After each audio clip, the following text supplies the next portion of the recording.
believe you're Hi, muted. everybody. Yeah, I realized.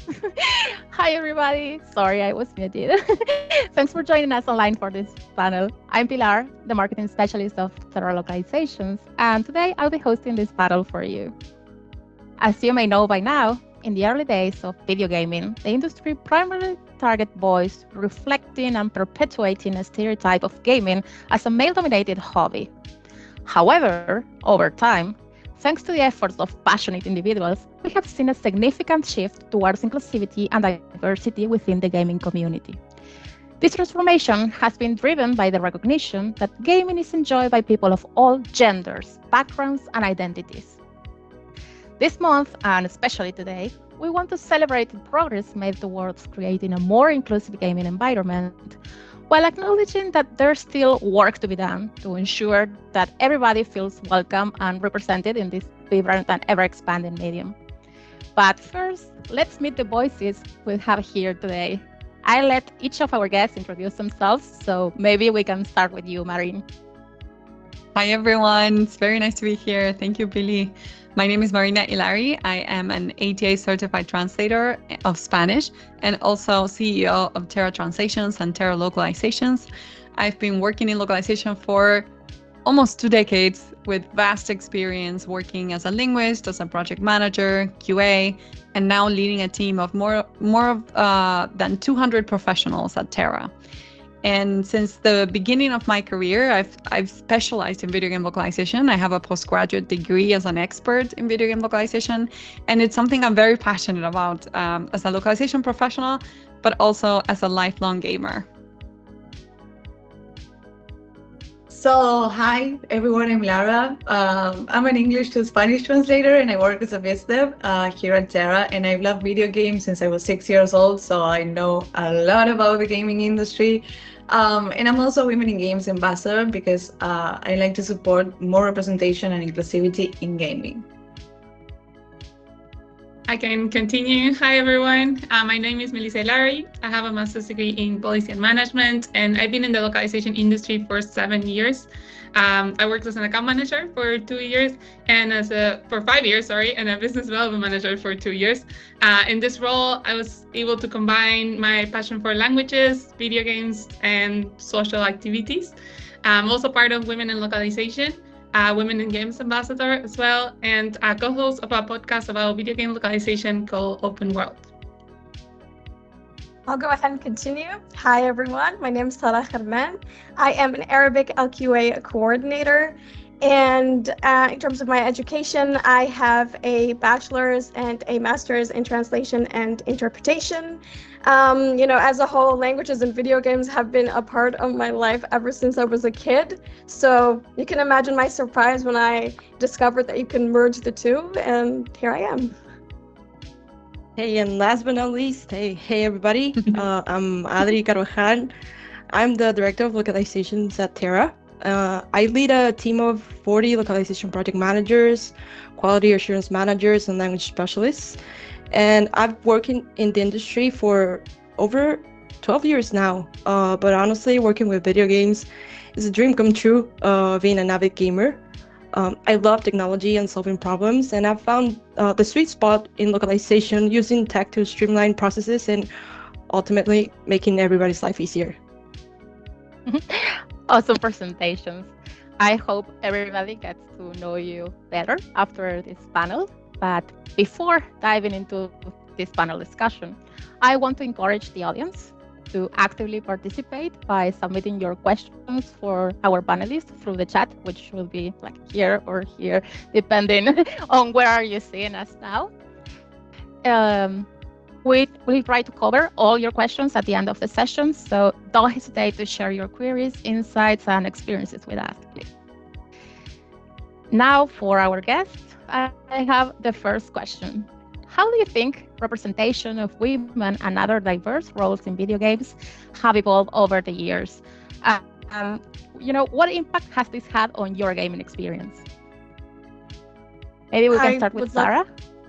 Yeah, I would love to start. Thank you so much. I think that the diverse roles have evolved significantly. it's something that has changed in a lot more ways than one. I remember growing up seeing a certain type, let's say, of representation of women being more prominent than others. For example, you see these female characters that are more or less like destined to please the male gaze. They felt very empty and hollow. They felt like they were vessels, and their only goal was to please the male gaze. Two examples that I have off the top of my head will probably be Neville and Mei Shiranui from Maximum Impact 2, King of Fighter. And growing up, watching these characters, playing as these characters, it also has something that has always bothered me, but I never understood it as a kid. But the more and more you grow up, you start to understand how messed up that is in some ways. But the good thing is that now we are seeing it become more and more common, having female characters that are three-dimensional, that have depth. One example that's very near and dear to my heart would be Heather Mason from Silent Hill 3. Her portrayal is really authentic. She represents authentic girlhood to me. You know, growing up, seeing her like as a teenage girl myself, you see her and you relate to her for once. And there are other examples as well. For example, Jesse Faden from Control, Aloy from Horizon Zero Dawn, and Lara, of course, Lara Croft. And these examples, they have these traits in each one of them that are like very just great. For example, Aloy in Horizon Zero Dawn and Forbidden West, you see her grow up and experience the trauma, and then you see that trauma represented and in her journey and how she deals with people. You see also Jessie Faden, a very suave and cool character, and you can see yourself in her. As for someone like Lara Croft, she was represented as somewhat of just like this badass who can do everything, but now more and more we see also a vulnerable side of her. So I really think that it has something like this has evolved throughout the years, and I'm grateful we have more and more of these characters. And they're just so lovely and very dear to my heart. Yeah, I mean, I will jump in. I'm so sorry, but I have to. Lara being like my main focus, you know, in my early days. You can totally see the shift from being like this old character just there to please the male gaze, and it's like, oh, it's kind of painful, you know, to see it back now today. But now in the new trilogy, you can actually see a Lara like, yes, she is struggling. Yes, she has some trauma as well as just as Aloy. So it's amazing actually to see that evolution. It's good like to see that kind of representation in games, but despite these advancements, the gaming community still struggles with issues of harassment, particularly towards women. I mean, I've lived this, I still do, which is extremely sad because I have to find myself hiding my name tag or avoiding voice chats just to escape the negativity, and simply I just want to play and enjoy the game in peace. So yeah, it's a persistent challenge that still highlights the gap that exists between the ideal inclusive gaming world and the reality that I still face as a player. But yeah, it's kind of sad. Yeah, maybe I can also jump in. Same as Lara and Sara, which said together sounds awesome. Yeah, I also think it has definitely evolved. One of my favorite video game sagas, as you may know, Billy, we've talked about this a lot, is Borderlands, which has a lot of characters from the LGBTQ+ community. And even the spin-off stories really dive into their relationships, their identities, their cultures. One of the main characters from the game Flag is paving the way as a non-binary bot, which is a cool story as it is known. It was created by a non-binary developer, showing that having like diverse folks within development can really provide insight and hasten the gaming experience with representation for the community. Also, Fortnite is another cool example where they introduce a non-binary skin for Battle Royale. which sparked a lot of debate around it, but ultimately it made people talk about such an important issue. So there's still a lot to be done in regards to in this regard. I mean, to keep pushing forward the gaming community in these matters, but we cannot deny that a lot has changed over the years, and representation in any form keeps taking up space, and whether the traditional gamers are ready for it or not. That's such a good statement. That takes me, to our next question. So, in what ways do you think video game developers can ensure that characters are portrayed authentically and respectfully too? I can take this question if that's okay for everyone. I think that's a great point, Billy. I can think mainly three ways in general, how this can happen. The first one is something that Adri just mentioned, is having diverse teams within the development studios. I think that really helps kind of bring in different backgrounds, different perspectives, experiences. That's gonna enrich the storytelling process, ensure like a wider variety of voices are heard. So I think that is a really good one. Another one that we always recommend is cultural consultancy. Is collaborating with cultural consultants can help the developers navigate like all the nuances of different cultures, avoid the stereotypes, ensure that the characters are portrayed with respect and accuracy. And the last option that I wanted to mention is there are some decisions, like something that it kind of impacts us a bit more on the localization side. There are some decisions that can be done on the development side before it reaches localization that, it's just taking into account gendered languages, striving to create gender neutral options. That is something that, when possible, it really is going to help, players to see themselves reflected in the game regardless of gender. I would also like to add a little something to this. So I can only speak for Arab and Muslim audiences because, that's who I am, that's what I know. And one thing I can say is how doing your homework is very important, because Arabs and Muslims, we have historically been represented in a light that's not very favorable. And because of that, my experience as an Arab and a Muslim, when I see the representation of Arabs and Muslim, I'm always holding my breath and I'm like, oh, what's it gonna be? Growing up with shows like CSI and all these different shows with propaganda and a certain agenda, you're always like watching like, oh, what's it gonna be? How are we gonna be represented? So doing your homework, studying the nuances, I just want to emphasize on this. I think it's really important. And Arabs, like, we tend to have this like look about Arabs. We get to be put in this box. Sometimes it's not even just Arabs, like Arabs and Indians and Pakistani, and we're like put in this box, and it's like, no, there are no like dividing, or that this is one people and this is another people, So I think doing your homework is very important. And even within Arab communities, you have an Algerian is not like an Egyptian, and Egyptian is not unlike a Saudi. So we're very different. So be very attuned to these nuances, and that will ensure that you have good and respectful and authentic representation.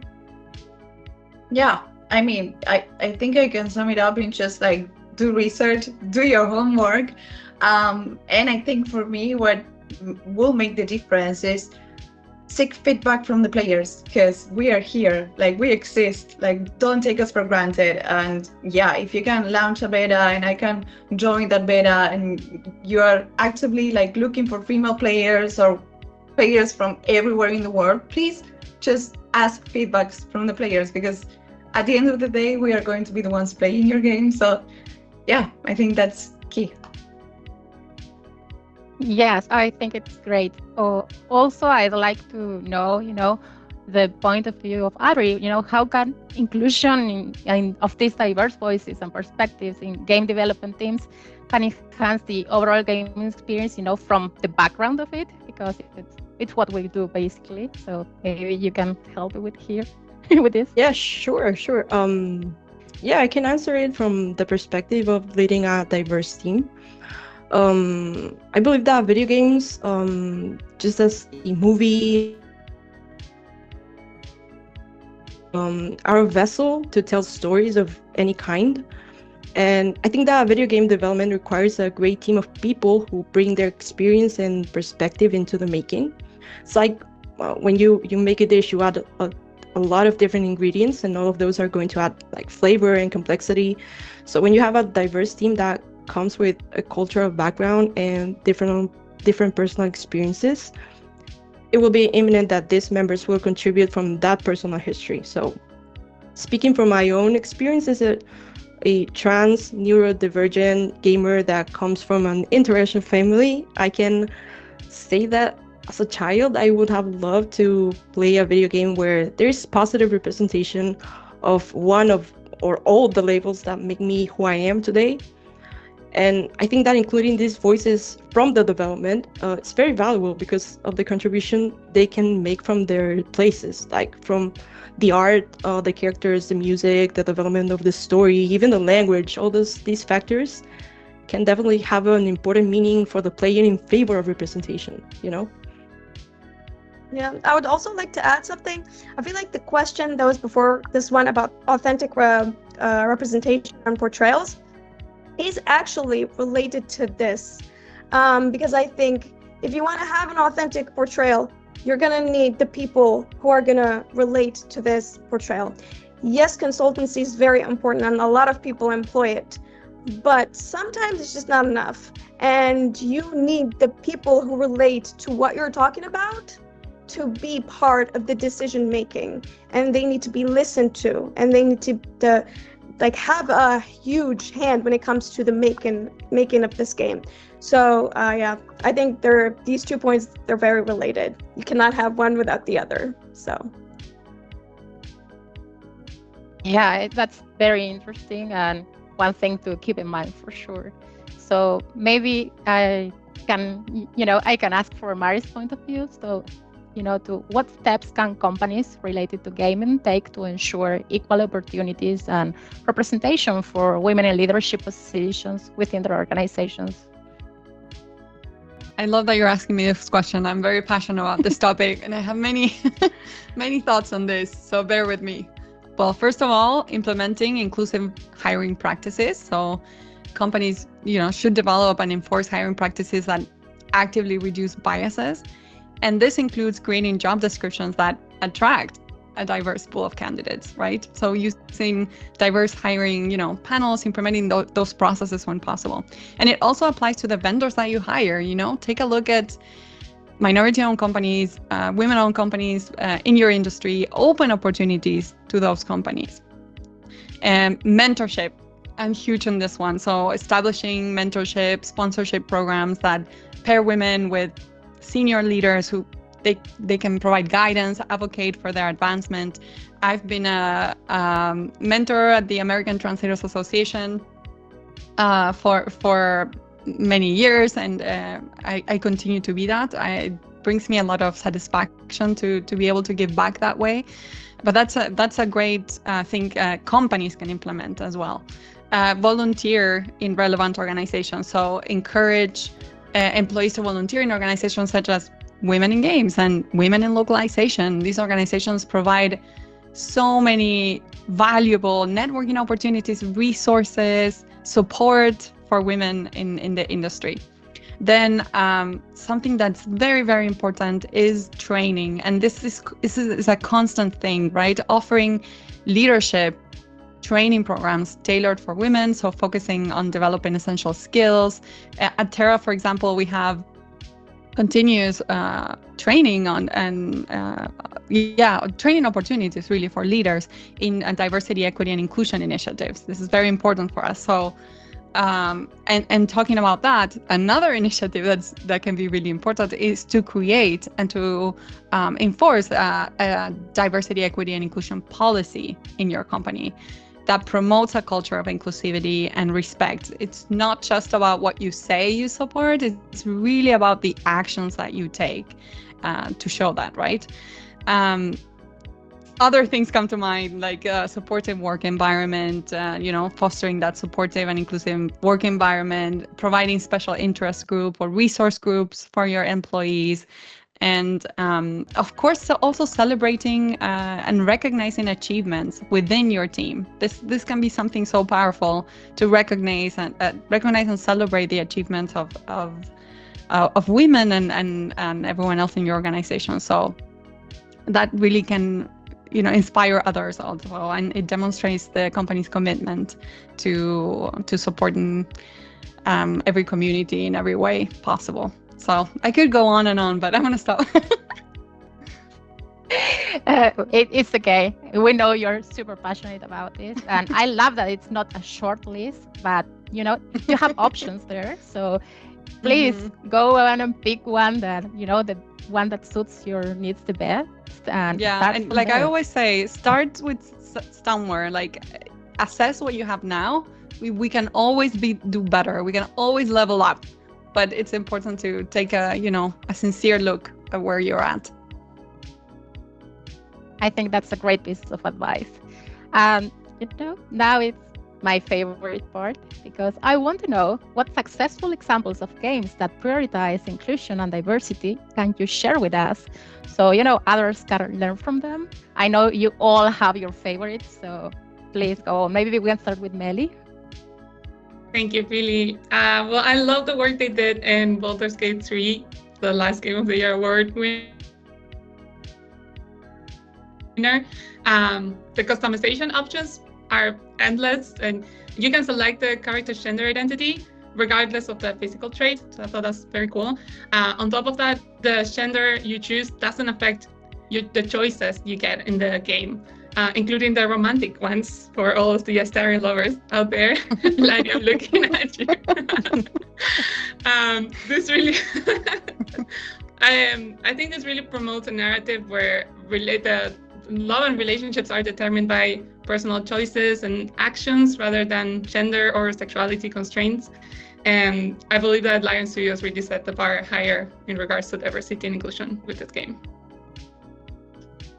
That's awesome. I can add a couple ones that I think they did a great job too. The Last of Us, both games, they feature diverse characters, starting with Ellie, the protagonist, Lev, a transgender character. So the storytelling really embraces their identity, and this is something that I really particularly like about this game, is that their portrayals of the characters are very nuanced and are very respectful in a way. So I think they did a fantastic job, and it's just one of the best games ever. Overwatch also, I think, is a game that looks to celebrate diversity. It has a very diverse cast of characters that represent various ethnicities, genders, sexual orientations. Character like Tracer, for example, who's openly lesbian. She's one of my favorite characters. I think all this diversity in the cast can really highlight the game's commitment to inclusion. So I think Blizzard did a great job. I would like to add something about Arab and Muslim characters. As I had mentioned earlier, the media has not really been kind to our kind. So one example that comes to mind is probably Altair or Taeb from Assassin's Creed 1, and from also Assassin's Creed Mirage, Basim, the iconic character. These two, what stands out to me is that they're just people. They're just heroes in their story, nothing more, nothing less. I'm not holding my breath thinking about what kind of agenda is there to representing these Arab Muslim characters. So I really, when I played these games for the first time, especially Assassin's Creed 1, because it was revolutionary pretty much in this kind of representation, I was really happy to see just an Arab character, and I was like, he's not a terrorist, he's not a villain, he's just a guy. So yeah, I love these two examples. So you know what I'm going to talk about, because I'm so annoying, but for me, Cyberpunk 2077, because honestly, for me, it's a great example that also prioritizes inclusion and diversity, because the game from the start just allows you to personalize your character V in many ways. Just even the name, it's V. Take it or leave it, you can be whatever you want to be with V. Cyberpunk also includes a variety of romantic interests for me, which are based on the choices you make during the game, which is amazing again. So yeah, I mean, the LGBTQ plus characters in Cyberpunk also are very well integrated in the storyline. They don't seem forced. That is something for me sometimes is kind of awkward because some games really try to add them, but they feel forced. They feel like a second thought. They don't feel natural. So that's something that I really don't like, but this game nails it to the point. Like characters like Judy Alvarez, Clay Russell, and Kerry Eurodyne are well developed, and they all play an important role in the game. The stories are super rich and complex, and yeah, they make you feel like they're real people rather than stereotypes, which is like the whole point. And yeah, I love the game. You should play it. I love that. In fact, I read that we are getting the next one for the Stranger. Max is coming back to the series, and there wasn't a canonic ending, so you can keep pursuing the ending you chose in the first one. So I think that's going to be great. And I don't know if Adri, you want to add any other example. I mean, if not, I have like the next question. Well, actually, I could talk about the Borderlands franchise forever. Like Borderlands has always had a lot of LGBTQ plus community characters. Like the list is endless, and that also rolls into all the spin-offs that they have, like Tina's Wonderland, like and all the Borderlands they have.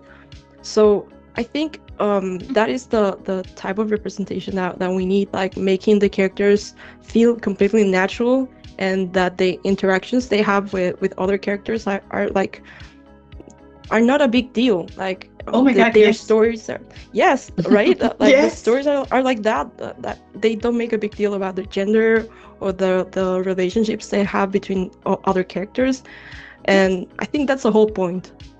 Yeah, that's the whole point. I mean, the first time I played Tiny Tina's and I encountered Paladin Mike, I went to do some research and I was like, this is brilliant. And it's just like, it's so well integrated. I mean, yeah, that's the whole point. I think making it like not forced, just, yeah, it's the whole point, because you can like actually natural, relate to organic. the character. Yeah, absolutely. Yes. Real. Absolutely. Mm-hmm. Yeah. Mm-hmm.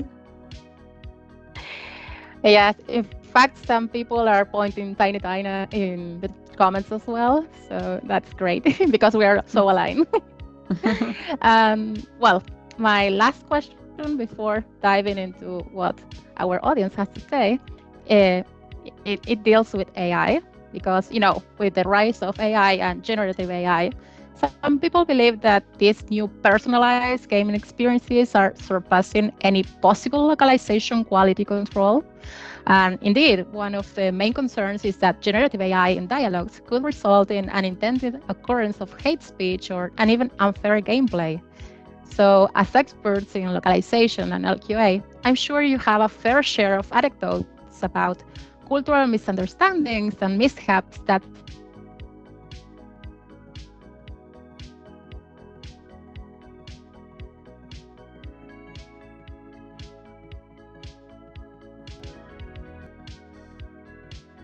AI, I mean, including the generative models, can produce so many amazing things. I mean, they can produce quick, impressive results in some areas, including in our industry of translation.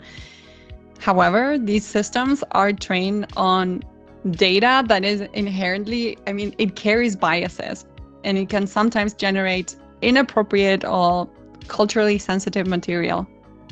And one of the primary concerns is that AI-generated dialogues might include hate speech as a result of, also unfair play mechanics, which can harm the gaming experience and really alienate players. One example I always like to talk about is the experiment that Twitter had with Tay, which was a bot that was supposed to learn from the users and interact, and it ended up becoming racist and saying all these sorts of inappropriate comments, and they had to shut it down. Like pretty much, I don't know how long it lasted. I think it was just like a couple of days. Like, they had to shut it down because of how terrible it got. But yeah, I think as experts in localization and localization quality assurance, we know firsthand that the importance of cultural sensitivity and the nuances of human language, right? That it's essential in this type of art form. And over the years, we've found so many anecdotes, so many examples, as gamers ourselves too, where, there are cultural misunderstandings that they have led to, significant issues. One example I can think of is translating idioms literally, right? That can result in confusing or even offensive content in another language. In the same line, symbols, gestures that are okay in one culture and can be deeply offensive in another. So these are just some examples, I think, that highlight why human input is so important. And human translators, LQA experts, they bring that cultural context, that empathy, that understanding that AI currently cannot replicate. I don't know if anyone wants to jump in, and if not, maybe it's time to dive into the questions from our audience. I promise we'll do our best to cover as many as possible. But the first one I'm seeing here, it just screams your name, Marine, because it says it's from Victoria, and it says, while being in college, how do I contribute to making the gaming world more inclusive? I love that. You know what? One of the things I always recommend, even if you're still in college as a student, you just started out, is to volunteer in organizations, in association, in your line of work and in your industry. And, you can do that in so many different ways by just showing up and, raising your hand and be like, hey, can I volunteer here? Do you need help with your social media page, or do you need help at this event? I can help by providing time. And that will generate so many great connections for you in the industry, because what's really important is building your network. And that's one really great way to build your network, because usually people who are volunteering in these organizations usually, share the same values, and you can create those like authentic connections with them. And that can help you a lot in your career. And even if you just started out, you still have things to contribute, and it's still valuable. And these associations, organizations are always looking for eager volunteers. So that's one recommendation that I always have, that you can do pretty much right away. Just get involved. Yeah, I would like to jump in also, because maybe just joining different online communities, Discord servers, all the gamers out there use Discord. I'm on various Discord channels right there, but I'm also trying to put myself out there a little bit, just to try to make sure that everyone feels welcome and respected, ensure that there are like clear codes of conduct and zero tolerance for harassment. I think there are little things, but it can be huge, because you can actually be like helping someone else that maybe is having, I don't know, a panic attack, because I had those when I was playing and I was getting harassed. Like, it can help a lot. And lastly, for me, it would be use your voice, because don't underestimate the power of your voice. Whether it's just like opening the mic on a game. I know I say that I usually restrain myself from doing so, but all the times I feel empowered to do so. Just because I think as women, we've been hiding for a really long time. I've been playing video games since I was 6, I'm 29, so it's been like more than 20 years of experience playing video games. So I think like putting myself out there a little bit, just showing that, yes, I'm here, yes, I exist, yes, maybe I'm better than you, probably. I'm a girl and I'm playing. And I think that your voice can inspire others to join the same thing. And representation in these cases for me is key. Yeah, I want to add something, a little thing about what Lari was saying, because I really relate. And I think what she said about the power of your voice is, a lot of times, especially when you get into the video game industry, it's a male-dominated industry, and it will feel awkward to walk in the room and, you're the only woman, or you're the only, there's very little, diversity sometimes. So I think, the first instinct maybe would be to like hide yourself and be like, maybe I won't walk in this room. But when you do that, you're really like also making a statement and helping other people in the future, feel included. And yes, I think that's very powerful. Yes, in fact, I was reminding that Lali told me about this Scully effect. Maybe you can explain it to the audience better than I, but it just jumped into my mind. Yeah, I mean, it's just, you can actually start inspiring more people to join, more people to like get out there. Yeah, I think it's pretty much just that, I think every action counts, every challenge counts, because that means that you're making a statement. So if you're embracing it, you are putting yourself out there, you're making a change. You feel uncomfortable, yes, because you're getting out of your comfort zone. I'm so sorry to tell you this, but yes, but you are making a statement, and you can actually inspire others to join you as well. And I think that's the most inspiring thing for me, because like you can see all these powerful women, for example, Marina creating like this women-owned company. For me, it's like extremely inspiring. And yeah, it pushes me to do better, just to put myself out there, just to join this kind of that's pretty much it. I don't want to keep talking. It's okay. We have another question here from D'Angela. She's a junior games user researcher and asks us if, at work, when someone who is above you in rank or role means well in their attempt to introduce or implement diversity and inclusivity in a game, but does so inaccurately or incorrectly, how do you handle the situation? Do you correct them kindly with evidence, or do you take a different approach? How can you assess them in their efforts? I would love to answer this if that's okay. Go on.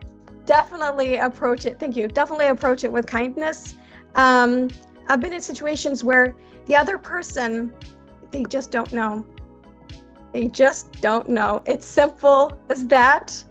And when they don't know, they might make mistakes and they might implement things incorrectly. These things happen, but when you approach them with kindness and you just explain and you're genuine and you're honest with them and you open this space, this safe space for you to communicate about, whatever it is you want to represent, I'm hoping that would yield very good results. So definitely start with kindness, but if things go awry, maybe have a different approach, but definitely start with kindness. Yeah, I'd love to also add on to that. I definitely agree. Most of the people don't know. And I think that if they are trying to implement diversity in the first place, there's like this goodwill of doing things. So kindness goes a long way, but also remember that we all are learning. So that's just a learning curve. So be patient and explain things as you'd like to understand them. And yes, I think also that kindness goes a long way, but also information is important. They need to get it somewhere, and you're that somewhere. Sorry, go ahead. No, I was just going to say maybe bringing in other perspectives can also help. Like if you notice something and be like, hey, what do you think about just asking some people that have gone through these experiences, or reaching out to this community to see what they think about this, and getting that other's perspective, so you don't have to always bringing it to their attention or correcting can also be really helpful, especially if this person is in a higher position. I would also like to say, like, be ready to tackle awkward questions, because as everyone said, like, they don't know. So they are going to ask awkward questions, and you are going to be put in awkward situations. So be ready for that. Be mindful of that, because they just don't know. Yeah, and just one final note, I think something that we mentioned about cultural consultancy can also apply to this, just offering, maybe we can do some consultancy on this topic to make sure that we do it right. So like you have a good intention, you want the best for the company to have the best results, and that shows your goodwill on it. But I think that was a great question.